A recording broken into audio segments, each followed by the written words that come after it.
I'm the captain of FRC Team 1280, the Raging Sea Biscuits of San Ramon Valley High. Unfortunately, the rest of my team couldn't make it here with us this weekend. So I'm going to give here and give you guys a little bit of my experience in robotics. I think we all know that a majority of FRC participants are male. So it makes sense that team conversations and roles on mixed gender teams would be dominated by male communication styles, which can often make it more difficult for girls to participate fully on the team, including technical work, brainstorming, and decision making. So this makes it harder for girls to fully participate and have their ideas heard. I've seen firsthand how an all-girls robotics team operates and how a mixed gender team robotics operates, and I would like to share my experiences with you.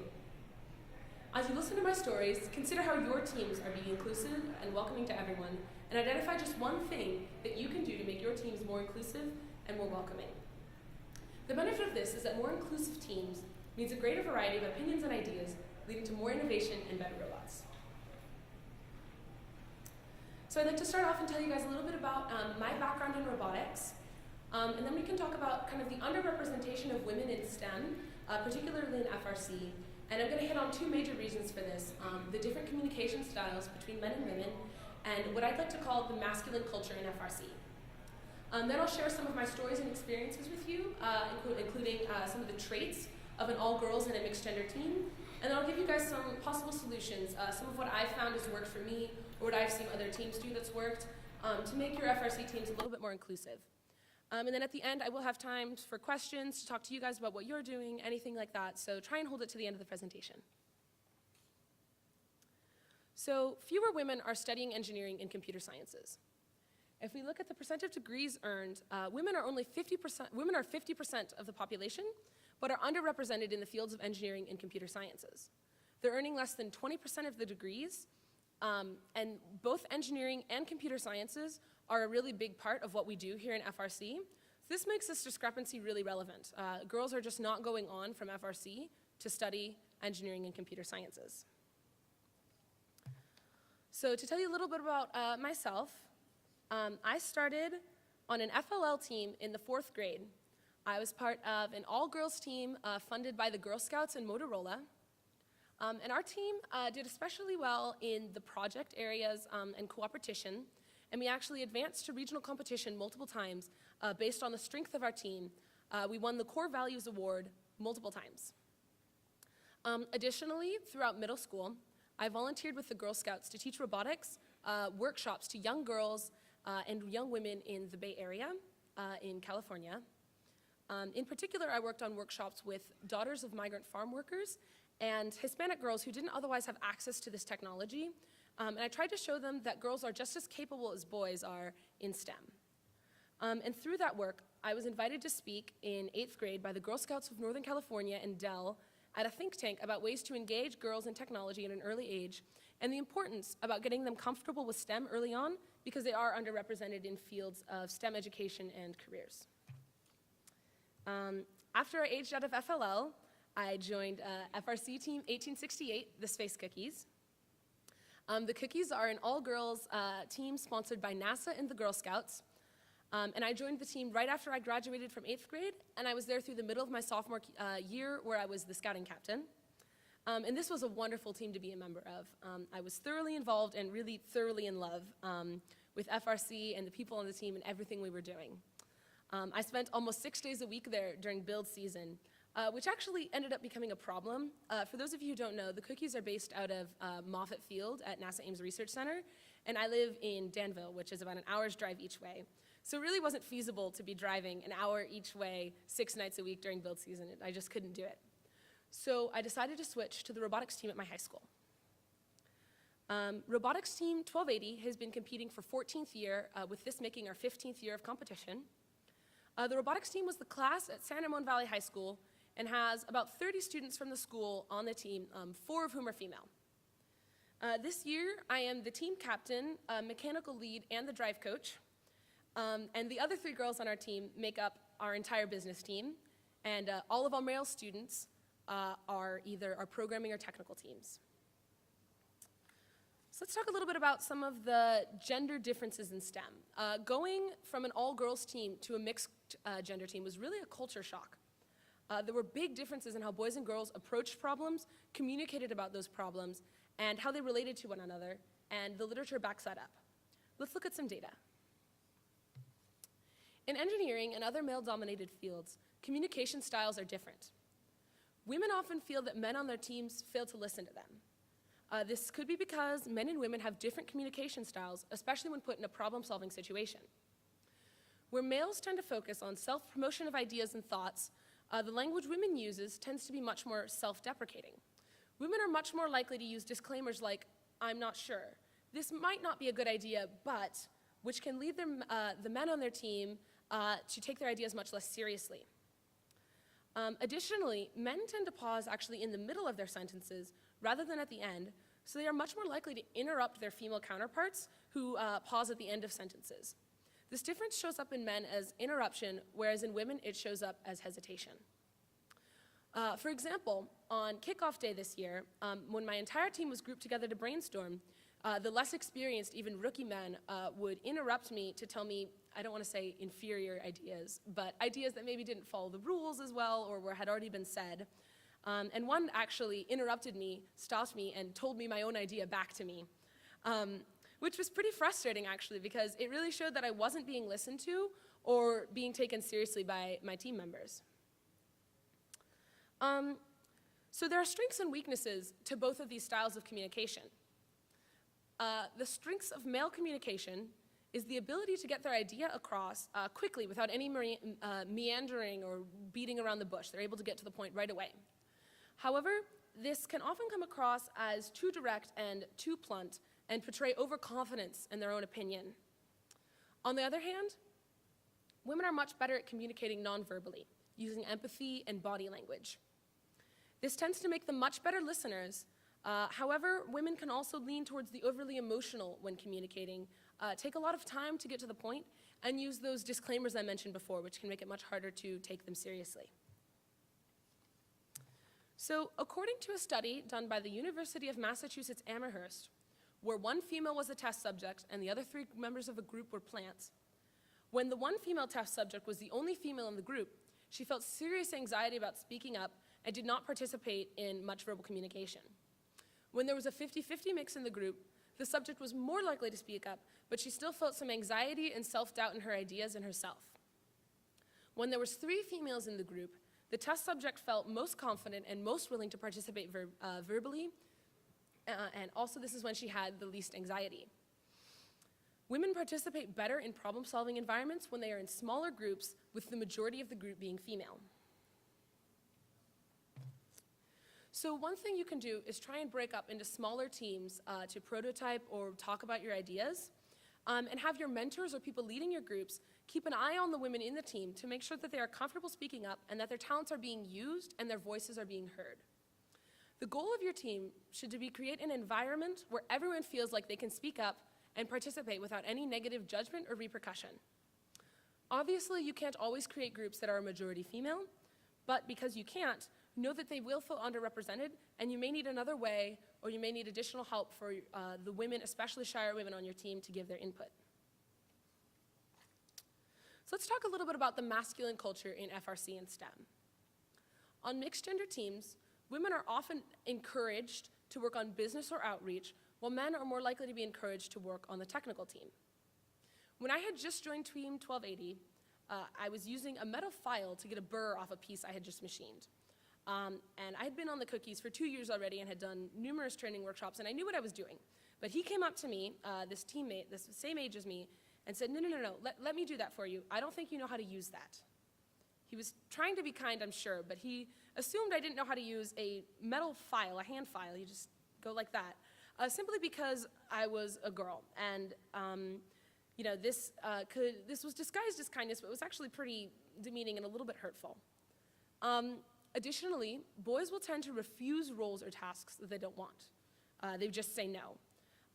But girls on a team are much more likely to agree to do tasks they might not want to do for the good of the team. So it's important to watch out for that when you're assigning roles.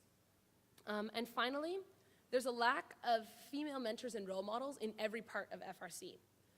My team this year had 6 mentors.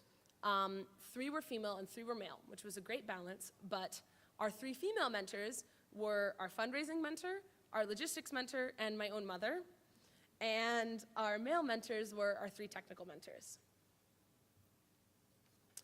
So let me tell you guys some stories and some of my experiences on a single gender versus mixed gender team.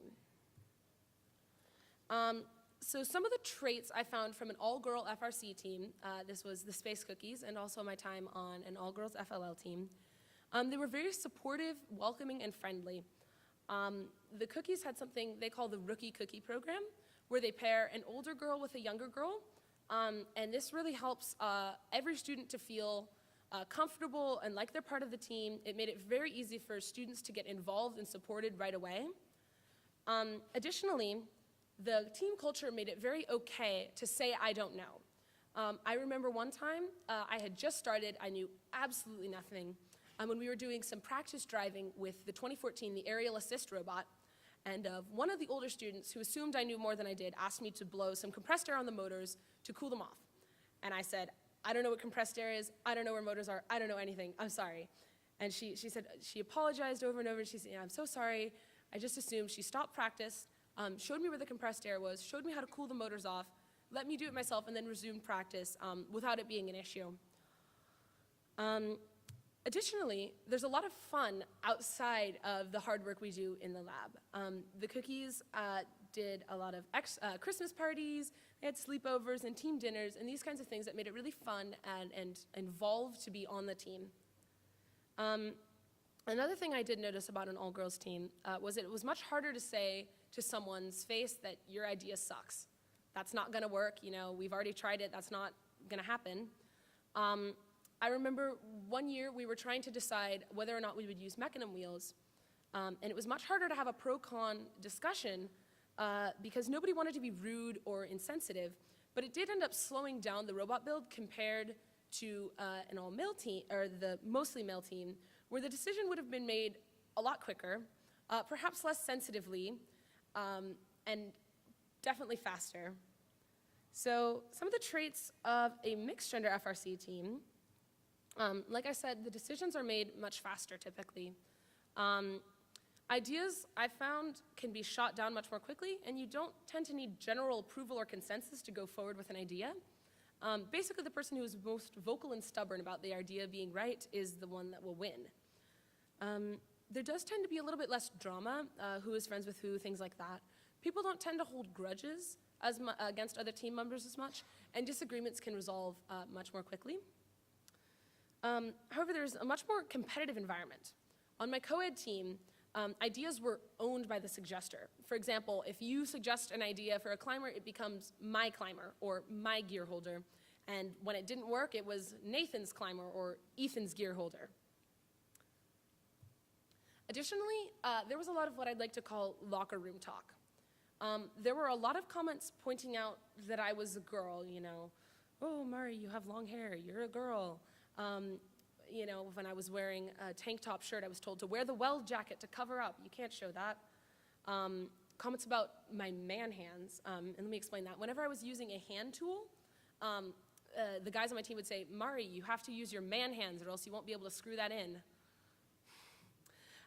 Or if someone was ever cranky or grumpy about something, it was, you know, that time of the month.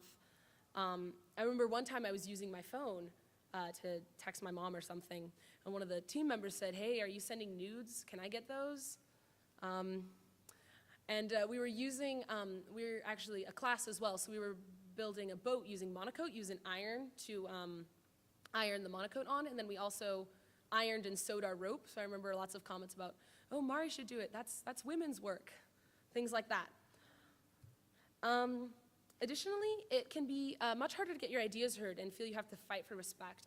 One of the freshman girls on my team this year said, this is a quote from her, she said, the only way I've been able to command respect or attention in anything is to be really over-the-top authoritative where guys don't really have to. She's a senior and knows a lot about what she's talking about, but she still felt she had to be over the top and excessively authoritative to be pushy and rude just so she could get heard by her male teammates.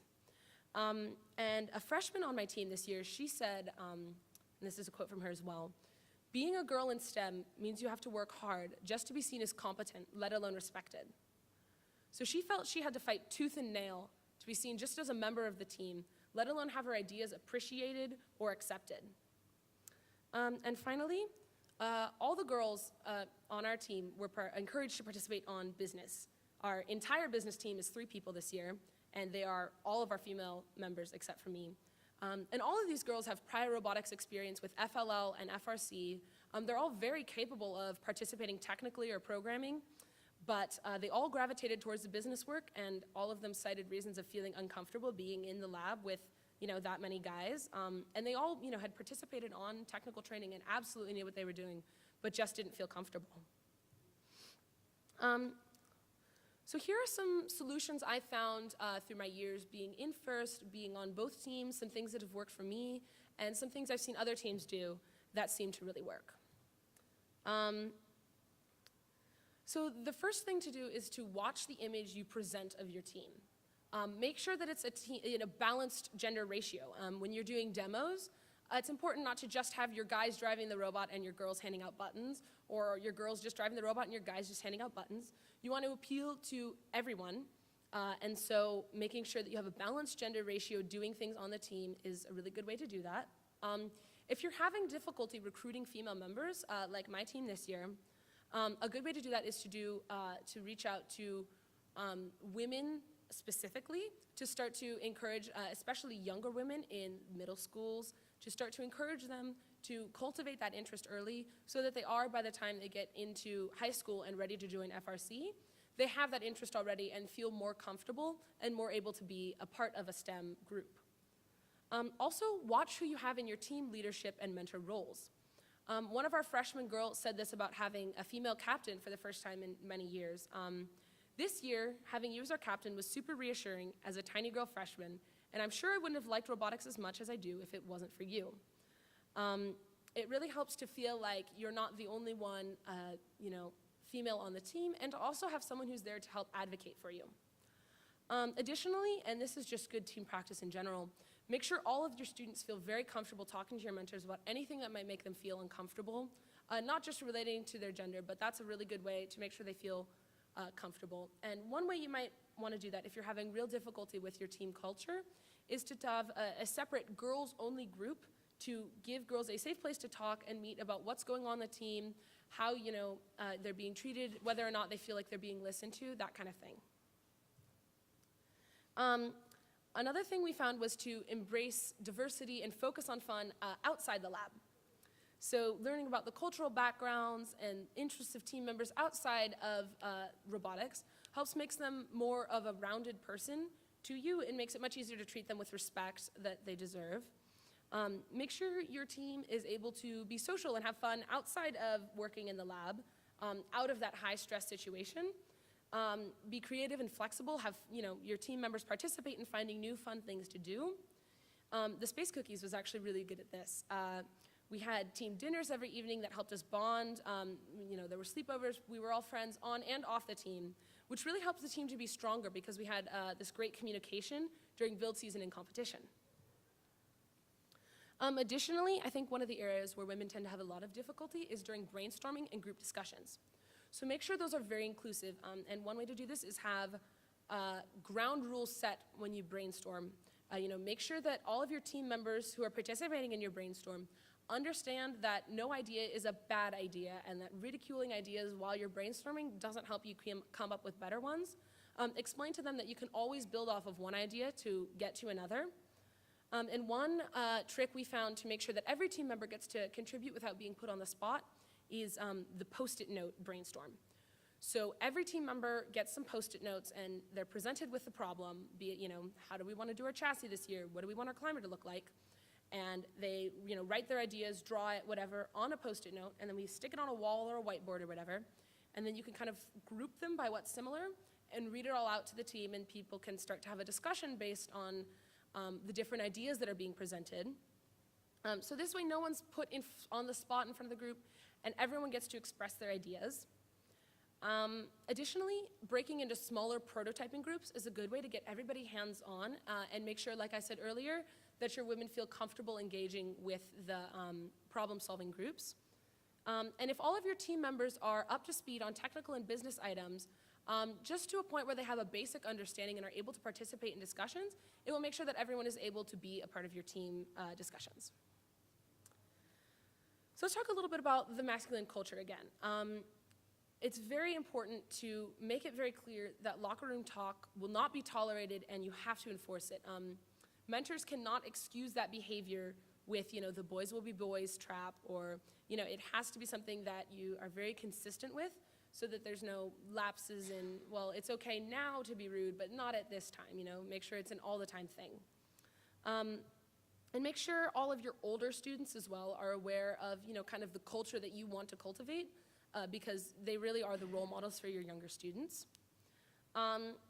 And call out these subtle gender-based comments. A lot of times people aren't aware that what they're saying can be offensive or hurtful, but make sure, say, hey, that's not cool, and, everyone doing FRC is generally a good person, and they don't want to hurt anyone, so if you are calling that out, make people more aware of what they're saying. It can make it much easier for the women on your team to be comfortable. And I actually have a really interesting story about this. For watching how your mentors are as well. I was coaching a match at SVR this last year, and the teams, one of the teams we were aligned with, their mentor, who was also their drive coach, just refused to talk to me in queuing. He would ask questions to the driver, to the human player, the pilot, which is funny because it was the pilot's third match he'd ever played. Everybody on the drive team he would talk to except for me, and even when he asked questions, to my driver that I would respond to, he'd still continue to speak to the driver, speak to the operator, rather than me, which was, I should mention, my entire drive team is male, except for me. So it was really apparent that the mentor, it didn't seem like he was aware of what he was doing, but that's the kind of thing you want to call out to your mentors, make sure they're aware of, and understand, that that's not something that's okay. And then finally, these are just a couple ways to make sure everyone is involved on your team. So having an introductory quiz on skills, the different skills that your team uses, is a good idea, a good way to kind of level set where people are. And even if, if they, can advance out of your workshops maybe, just making sure that everyone has kind of the same base level of knowledge so they can all participate at least on some level with what you're doing on the team. It helps to have a succession plan. So explain to your older students, you're helping mentor these younger students and, you're setting an example for them, kind of like I mentioned earlier with the Rookie Cookie program, making sure that your team members who are younger are looking up to and learning from your older team members. And making sure to involve both boys and girls on your business team and on your technical team. One way you might want to consider doing this is having a day devoted specifically to business. And this helps not only make your team, your business team much stronger and gives you much more people, more people to work on awards and work on fundraising, but it also makes sure that everyone is getting involved and learning those really valuable skills that you can get from participating on business. And finally, stay positive and fun because that's how you're going to create an enjoyable team environment. So I hope you guys found these stories enlightening and useful and the suggestions for ways to improve helpful. Thank you for your time and attention. And I can take any questions you guys might have.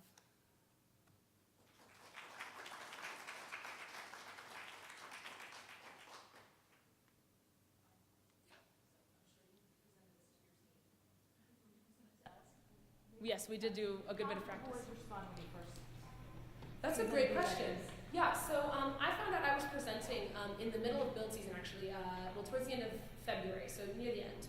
And when I mentioned this, I said I'm going to be talking about what it's like going from the cookies to this team, and they got kind of nervous about it actually. And I remember when they would say something, I'd be like, "Hey guys, remember when I'm giving my presentation on?" Actually, it was just like 3 days ago that he said the ironing is women's work thing, and I said, "Henry, I'm going in 3 days to present about this kind of thing." So. Some of them, were like, "Oh, that's really cool, like, good for you." But a lot of them were also kind of uncomfortable with the idea that their team might be called out. And I think a lot of them weren't really aware of a lot of the things I'm talking about. But when I mentioned it, they're like, "Oh, you're right. That does That does come up a couple times, huh? And actually, my mom just filmed it for me so they can all watch it. Yeah. If I'm gonna become programming next year, should I worry about anything? So with programming, that does tend to be something. Could you repeat? Oh yes. So question? she said, if I'm going to become programming lead next year, what are some things I should watch out for, right? Yeah. So programming, I found, does tend to be male-dominated on my team. However, that's because my entire team is male-dominated. I know that programming and coding and computer skills can often be pushed on boys from a younger age. So make sure you are engaging, the women who you have on your programming team and working under you. And it's often more difficult for them to be heard, especially if there's a high-pressure situation. So make sure you're, especially since you're going to be advocating for them, make sure that you keep that eye out and are just a little bit extra aware that especially rookies or freshmen, girls might need a little help, more help being heard over their older, more experienced male teammates. My question was very similar to that one. Yeah. So your presentation is on what the organisation should do for the environment. My daughter is, she does some programming and stuff. Along those lines, what general things should she be doing to, not elbow her way in, but to stand her ground or whatever she needs to do? What advice would you give her personally if the organisation's not that? Not there yet. Right, absolutely. That's a great question. So I've been participating in robotics since I was in 4th grade, like I mentioned, and since I was in 4th grade, the first robotics competition I ever went to was supposed to be the first all-girls FLL tournament ever. And they didn't have enough all-girls teams, so they opened it up to mostly girl teams. And they still didn't have enough, so they opened it up to 50-50 teams. And then they opened it up to teams with any girls on them. And then finally, I think they let 2 teams that were all boys in, and the teams that won the competition ended up being all boys. And that was really discouraging for me in 4th grade. So I think make sure she, is feeling, it can be really discouraging to be a girl in STEM at times, and to see, very male-dominated, and to see, not see yourself represented there. So it's important to make sure, she understands that it's not going to be easy all the time, but it's so worth it to push through and, make sure she's keeping her spirits up about remaining in FRC, because it really is a great program. Additionally, making sure that all of your students feel comfortable. So if there's something that's, not making her feel comfortable, making sure that's something that is okay, making sure that gets brought up to whoever's in charge on your team. If you let those kinds of things slide once, it gets let slide over and over, and it can start to snowball and create a really big problem. So it's important to call out issues right at the beginning, before they become a big, big problem. Yeah. So you talked at the beginning of your talk, you shared about how women in engineering is going down from previous years. If we have more girls in robotics teams now, what have you seen that can give us insights to improve those numbers? Because 20, 30 years ago is when that started happening, because I've got a lot of friends who are female engineers. Right, and there are a lot of female engineers, definitely, but so to encourage them to make sure, because if girls on an FRC team feel uncomfortable being a part of a STEM environment, they're not going to want to continue on to college to study engineering.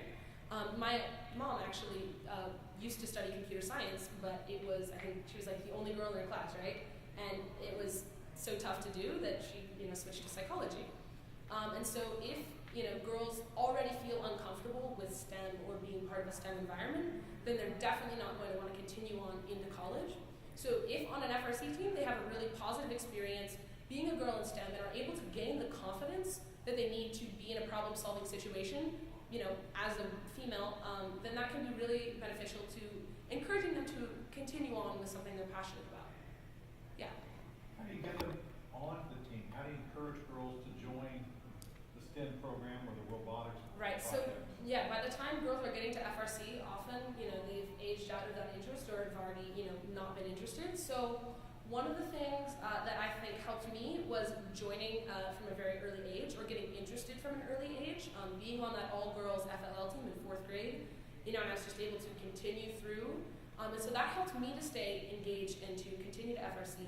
If you have girls who haven't gotten that interest, or who maybe had the interest and lost it, I know we had a couple girls who are on our team now who did FLL and then kind of petered out in middle school, but we recruited specifically to them to make, to these ex-FLL girls, to try and get them back interested in something they had, this passion for. And like I mentioned earlier, doing recruiting specifically to women. One thing my team did, because we are a school, so I don't know if this would work for everyone, but we on whiteboards of the classes, we wrote about info meetings for the team at the beginning of the school year to encourage them to come. And a lot of my team members were like, well, let's write it on the physics and math boards. And I was like, well, most of our physics classes are about 75% guys, and our math classes are about 60% guys. So we're not going to be recruiting to quite the right audience, so we wrote it on English classrooms and some of the required classes, so that every single member of our student in our school was seeing it. Also having your female students specifically reach out to female girls who are maybe on the fence about participating and tell them why it's such a beneficial experience, and make sure they really understand that it can be tough to be a girl, but it's so worth it to participate. Yeah. Definitely first I'd like to say that everything you said I definitely agree with. And also for the walker talk and like the mentor part, on our team we have 9 mentors, but we have 7 males and 2 females, and those 2 females, one is logistics and then the other is our kind of lead coach, his wife. And luckily she's the only mentor that I feel that I'm able to talk to at all, because the other mentor is never usually there. And definitely the boys will be boys is definitely a card that's always thrown in almost every single situation. So what would you recommend on those 2 things? Right, so that's something you need to talk to your mentors about, because, do you want to, so she was saying that she has 9 mentors on her team, 7 are male, 2 are female, and the 2 female ones were really the only 2 you felt comfortable talking to, because a lot of times the male mentors would throw out that boys will be boys card. And so how to deal with that. So that's definitely something you need to address with your mentors specifically, because they are the ones who are enforcing kind of how your team culture is going to be. And talking to your students as well will help, but your mentors have to be very aware. You can let them know if they're not wanting to put the energy or effort into trying to change that culture. You can let them know that it really is affecting you personally. Like, I don't feel comfortable being a part of this team when there's this kind of talk going on. I don't feel like I'm being listened to or respected. If you let them know that, and then make sure it's very clear that that kind of thing is really kind of hurtful to females on the team, and tell them, you've got to call it out. And if you let it slide just once, it can get worse. Yeah. And also I'm a rookie this year and I've Yeah. really had to fight. Luckily, majority of the mentors I've actually gotten respect from them. But unfortunately the rest of the males on the team still do not quite respect me as much as I wish I could, even though I've been very hard. Right. Yeah. I've even seen as being like rude or something, even though say, you know what, this is like important. I'm supposed to be part of safety and right under the captain for safety. So, and no one really Yeah. takes that seriously. And it can definitely, and you were saying it's difficult to get taken seriously, especially if you're trying to do your job and men are listening. So that can be really tough, and that's something to talk to some of your older students about maybe, especially older female students. Ask what they did, because it definitely is tough to have to fight for that kind of respect. What did you do? What did I do? Part of being involved from a young age meant I was able to gain that kind of confidence in participating. So by the time I got to a mixed gender environment, which was just the middle of my sophomore year last year, full-time, obviously with the cookies and FLL teams, I was dealing with boy teams, and we occasionally had issues with that. But at that point, I already had confidence in myself and in my abilities. And I know that's not something you can give to everyone. If they're starting out on as a rookie on a mixed gender team, it can be very hard to be confident in what you're saying and what you're doing. So to make sure that you give them opportunities to be an influential member of the team, give them opportunities to gain that confidence that they need to start to speak out and to feel comfortable with themselves and with what they're saying. Yeah. I'd like to make a comment on the locker room talk, because a lot of women think, well, it's just defensive, I'm hurt, I don't want to speak up because then I'm going to be looked at like I'm too sensitive. But really, it may be good for teams to get somebody from the community, from a large company that has an HR department, get somebody to come in and talk about EEOC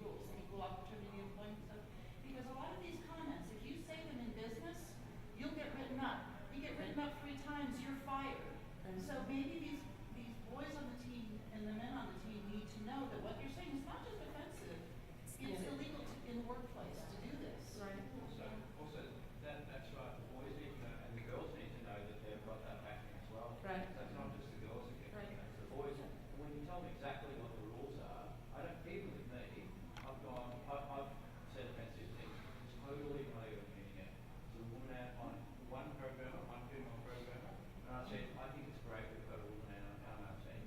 And she said, why do you would say that to a guy if you started, and she was offended. Right. So I really wasn't part of it. But when you lay the rules out, let everyone know what's going on, it makes it easy for the boys. That's a great idea, yeah. Excuse me. And because effort, And to her point, bottom line, this is the first program, and we're supposed to be teaching them to be leaders and about gracious professionalism and how to be professionals. So the locker room talk does not fit with that. Exactly, yeah. One other thing, if somebody says it's locker room talk, go to the principal and say, these people at our high school think that this conversation is okay in the locker rooms. Right. Oh, yeah. Because it shouldn't be there either. Yeah, and that's true. We actually are trying, FRC, the goal of it is to prepare people for, to do great things later. And if they're doing things now that are not going to be allowed later, that's definitely a great point to make sure that, because it definitely helps prepare for college and workplace, and those kinds of things don't fly there.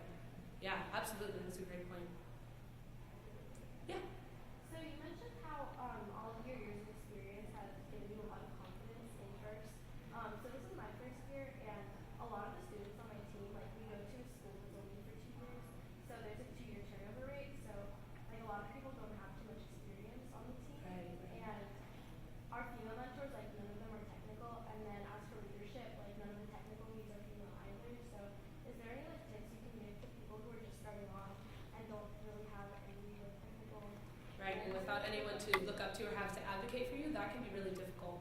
So in that situation, I'd say that's something you need to talk to your whole team about, or your male mentors about, your technical mentors. Say, hey, I don't feel comfortable participating, or it's very hard for me to participate. And so, can you, and that's where you might want to do like the, group of your girls kind of getting together and talking about what's going on in your team and the team environment. And you can definitely, I would start to work to recruit female mentors. And as in with the 2-year turnover rate, that makes it much harder, but have your second-year girls be mentoring your first-year girls, that kind of thing, to help them be more confident. And like I said, also, recruiting to younger ages. Do you guys have schools that feed into you, right? Middle school, so maybe starting FLL teams there to get the girls confident before they, join your team. But yeah, I would say talk to your male mentors, because in that situation, they definitely will have to help advocate for you guys to get your ideas and thoughts heard.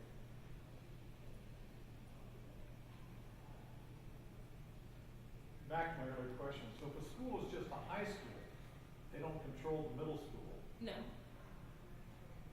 you just say you just have to do marketing to the women, or is there certain programs you can institute or certain projects that you could do that might be more appealing to women or more attractive to them, other than just, the Lego robots or something? Right. What is something that might get girls, passion going about this? What kind of project might you That's a great question. So my FRC team always demos at the middle schools every year at the robotics class. And we realized that was kind of a problem, because the robotics class, I think in the years I've been demoing there, has had 1 or 2 girls maybe in like a 15 to 20 person class. And so things we've considered doing, we demo to the school at large rather than just the robotics class. Like I said earlier, just writing information on the physics whiteboards isn't going to get you heard by the whole school. So we try to demo to the middle school at large. My middle school and area also has a lot of really strong fragging Odyssey of the Mind teams. Do you guys know Odyssey of the Mind? Yeah. So it's a program that's similar to FIRST. It doesn't do robotics, but they do these things about creativity and problem solving as well, with less of the technical side. Odyssey of the Mind? Odyssey of the Mind, yeah, that's right. So we've gone, and the Odyssey of the Mind groups appeal much more to women, because they have a lot less of the typical gender biases and differences that you can see in the more technical FRC and FLL and FTC as well. So we've gone and spoken to the Odyssey of the Mind teams at our feeder middle schools, which were 50-50 men and women, more women than men, and we're able to get them interested and say, hey, look, this is something you're doing that's pretty cool, but you know it's even cooler, building robots also. And interesting them in FRC when they hit high school age, so that they're already getting that interest, and but it helps to be able to go to like the Odyssey of the Mind teams or programs similar to that that are more women dominated, so that way you can get that interest from a younger age. Did you mention that you did a lot of outreach with Girl Scout troops? Did any of that feed into Yes, absolutely. So I am a Girl Scout, and I worked through my Girl Scout troop to do FLL. And the Girl Scouts does do a lot of workshops for these kinds of things, and they do offer like week-long summer camps. They do FLL workshops sometimes. So what I've seen FRC teams be at these FLL workshops I was running, and giving them, kind of demoing the robot, showing them how cool it was, and starting to get them interested in FRC, which looks really cool when you demo, from a young age. Also, going to FLL tournaments and demoing at them, because at a younger age, it tends to be a lot less split. So it's easier to start to get girls interested and start to show them what they can do, before they hit high school and start to really be discouraged. Yeah. At the beginning of your talk, you were mentioning different ways that men and women speak. Mm-hmm. Do you try and make an effort to express that to the team and try and get rid of some of that speaking that women do that might be self-deprecating? Right. So I'm not sure if this is a good idea. When somebody says that, you say, no, don't say it. Just I actually do. Yes. There are the three other girls on my team this year. I did speak to them and say, hey, like if there were those kind of self-deprecating, or I don't know, or maybe I won't participate in this. I'd say, hey, no, come on, let's go. We got to do this. And they were very reluctant to at times because it's pretty intimidating, especially if you're one of our girls. She's like this tall and a freshman, and it's very intimidating to have to do that. So that extra encouragement to participate. We do try and we had trainings at the beginning of the year, and I do try to make the people on our team aware of the different communication styles.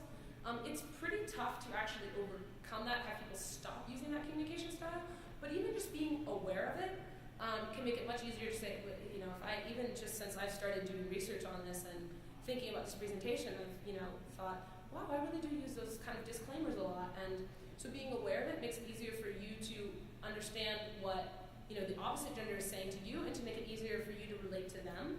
So I know a lot of teams do training at the beginning of the year where they teach how to use tools, how to program, what's business, that kind of thing. So throwing this in is a really good way to make people just kind of aware of the way they communicate, and the way that the people they're communicating with communicate. So that way you can make sure your ideas are getting heard clearly.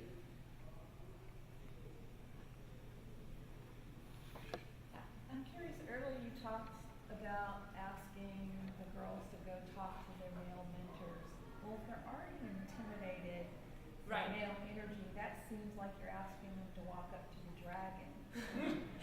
That's true. Yeah, that can definitely be intimidating. Have you considered teaching them or even exhibiting behavior so that other people pick up on it? Doing little things like research of who are the partners or sponsors for our team that have females on as employees that we could reach out and say, Right, absolutely. we need your presence as a mentor Yeah. on our team for our female team. Right, you don't just want to recruit female team members, you want to recruit, female mentors. We have one mom who became a mentor simply because she wanted her daughter in the lab, and she said, the only way I'm going to get in here is if I go in there with her. Right. So just having a female presence, even if you do not have a technical mentor, having a female adult presence in the computer lab, in the build site, that tends to, a lot of times, diffuse some of these situations. Right. Because you have an adult female who maybe is a little bit more keyed into Or savvy the about girls how to being bring it up. involved, or Right.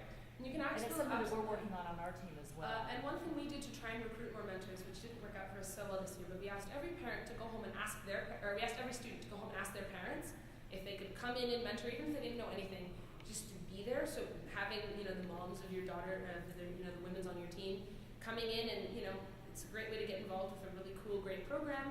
And it's also a good way to, like you were saying, make sure there's just someone there kind of keeping an eye on that, have someone who's, making sure your culture is good for all of your team members. Yeah. I'm gonna be as honest as I can about this, but my situation is there's three older females on my team.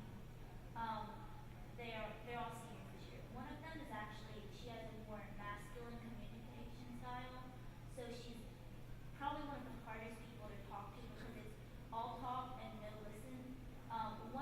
And the other two are extremely shy, and so I have a very hard time communicating with the older female students and trying to get experience from them. So me and only one other girl this year, we're both rookies. We've been constantly trying to push ourselves to help rookies next year and also to put ourselves in a situation where, hey, I can work on this.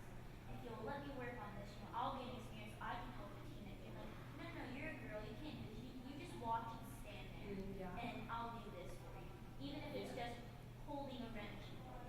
Right. What would you recommend doing in that type of situation? So that's a tough one because, it's not every time will your, older female girls be perfect or be, knowledgeable about everything, or even able to communicate well with you. So in that situation, I'd say, getting, you said you don't have any female mentors who are really there, right? So that's where I would say bringing maybe in a mom, even someone who has no experience at all, just someone who can help advocate for the women on your team and maybe help kind of diffuse that situation. I know the Cookies once brought someone in who was like a communication specialist or something to like help work on how to have a team dynamic. So you could consider doing something like that, although that is logistically pretty tough to do. But you could ask around if any of the parents work in HR, or you could look into having an HR from a company come and talk to you guys about, communication and how to keep your team running smoothly. Yeah. Even just as a parent helping out in the lab, I find that sometimes I would go in there and see, encourage the girls, and really would say, why did she help me? Why? And as an adult, they'll listen to me more than they can a peer. So even if you have to bring a parent in or a mom or someone, you can just kind of stand there and say, come on, let them in. My mom doesn't really have a whole ton of technical experience, but having someone in there just to say, an adult in there to say, so you can talk to your mom or the other girls' moms or something like that and say, hey, can you just kind of help us get this dynamic fixed? Yeah. So if we do nothing but have the young women who are here today understand the technique of just repeating a question back when someone challenges you. So if they stand there and say, just watch me as I do this, it's very simple to go, am I understanding you to state that I should not be learning how to do this task? Right. And a good way to do it is to kind of, oftentimes these things that guys are saying, you can't use that because you can't use that wrench because you have, man hands or whatever. And to just kind of break that down to them and say, so you're telling me I can't use this, so let me get this right. I can't use the screwdriver because my hands are too girly. I can't use it. And then it's like, so, kind of challenging that. And because a lot of times, I think a lot of the guys on my team were not aware of the comments they were saying. It was just kind of something that they just thought and then just said. So, being able to challenge that, make them more aware of it, like you were saying, will definitely help everyone here to, start to change your team culture, make it a little easier for you to be a member and a participating part of the team. My favorite technique is the broken record technique. You guys probably don't understand. We don't have records anymore. The broken record skips and just says the same thing over and over. Like, can you show me how to do this? Can you show me how to do this? Or I think this is a good idea. You have to do it. Right. Sometimes really There often has to be a little bit more persistence than what should have to be, but in order to get heard. Yeah. You may have given them earlier, I came in late, but are there certain resources one can go to that have, kind of that are women oriented, that may give one ideas or give one resources? So the Society of Women Engineers is a really good one, and they're actually, I think, at the Innovation Fair right now. They're a really good thing to talk to. We also try to recruit female mentors from different companies, and specifically saying, we'd like to recruit some female mentors. Do you have any women who are interested? I had one of the parents worked for Workday, and Workday offered to send some mentors over. And so we said, send anyone who's interested. Doesn't matter if they're just engineers or just technical. Trying to get some women on the team, giving that expertise and experience. Does that answer your question? Is Workday, is this the national? What is? I think they're only California based, but they're a software company. There are other companies like that. I know the Cookies goes to Blue Jeans is a software company in their area. So finding companies in your area that are maybe more local, maybe more balanced, and asking them specifically for, whoever they've got, that kind of thing.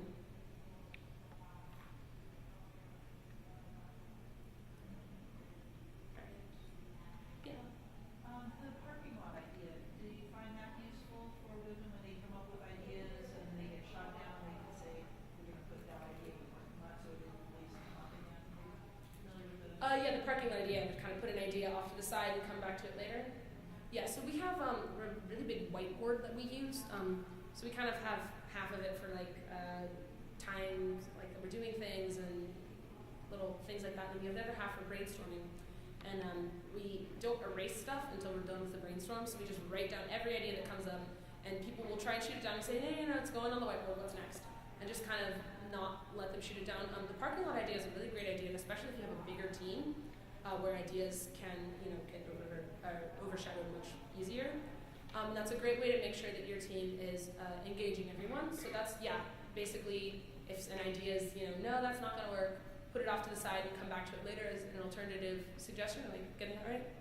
Yeah. We also tried to institute a rule that you can't just say, no, that won't work. You either have to build on it or come up with a better idea. Yeah, we have the rule, For example, we were suggesting a design for this gear holder, and this one teamer, he just goes, no, we can't do that. That won't work. We can't do it. No, we can't do it. And so, we said, all right, Ethan, if you want to say no, you got to say no, but, or, here's what we can do instead. Here's how I would improve that design, or here's something that's just entirely way better. So that way you just have a more productive brainstorming session rather than just kind of a shoot down session. All right, if there are any other questions, I'll be here for a couple minutes after as well if you guys just want to talk one-on-one. I think we're running out of time, yeah. All right. Thank you. Thank you guys so much for coming.